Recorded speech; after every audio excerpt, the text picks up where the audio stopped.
ഞാനും പല ആളുകളെയും കണ്ടിട്ടുണ്ട്. നമസ്കാരം കഴിഞ്ഞ് സലാം വീട്ടിക്കഴിഞ്ഞാൽ അവർ ദുആയുടെ സന്ദർഭത്തിൽ അവർക്ക് ദുആ ചെയ്യണമെന്ന് തോന്നുമ്പോൾ സുജൂദ് ചെയ്തുകൊണ്ട് ദുആ ചെയ്യുന്നത് കാണാൻ കഴിയും.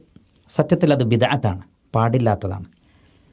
നബി സല്ലല്ലാഹു അലൈഹി വസല്ലമയിൽ നിന്ന് സ്ഥിരപ്പെട്ട സുജൂദുകൾ എന്ന് പറഞ്ഞാൽ ഒന്ന് നമസ്കാരത്തിലെ സുജൂദുകളാണ്, മറ്റൊന്ന് മറവിയുടെ സുജൂദ്. നമസ്കാരത്തിൽ വല്ല മറവിയും സംഭവിച്ചിട്ടാണ് സുജൂദ് ചെയ്യുന്നതെങ്കിൽ അതും ഓക്കെയാണ്.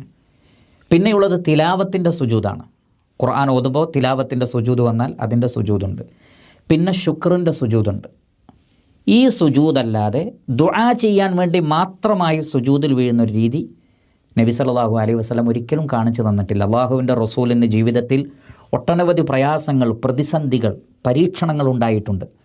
അവിടങ്ങളിലൊന്നും തന്നെ ദുആ ചെയ്യാൻ വേണ്ടി കൈകൾ ഉയർത്തി എന്നല്ലാതെ, ആകാശത്തേക്ക് കൈകൾ ഉയർത്തും, ആ ഉയർത്തുന്നതിൻ്റെ രീതികളൊക്കെ വ്യത്യാസമുണ്ട്. നമ്മുടെ ചാനലിൽ ആ വിഷയം നമ്മൾ സവിസ്തരം പ്രതിപാദിച്ചിട്ടുണ്ട്.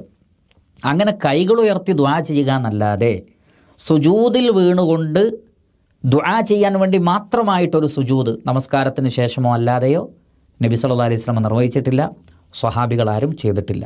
അതുകൊണ്ട് ദുആ ചെയ്യാൻ വേണ്ടി മാത്രമുള്ള അത്തരത്തിലുള്ള സുജൂദുകൾ അത് ബിദ്അത്താണ്, പാടില്ലാത്തതാണ്, ഒഴിവാക്കണം.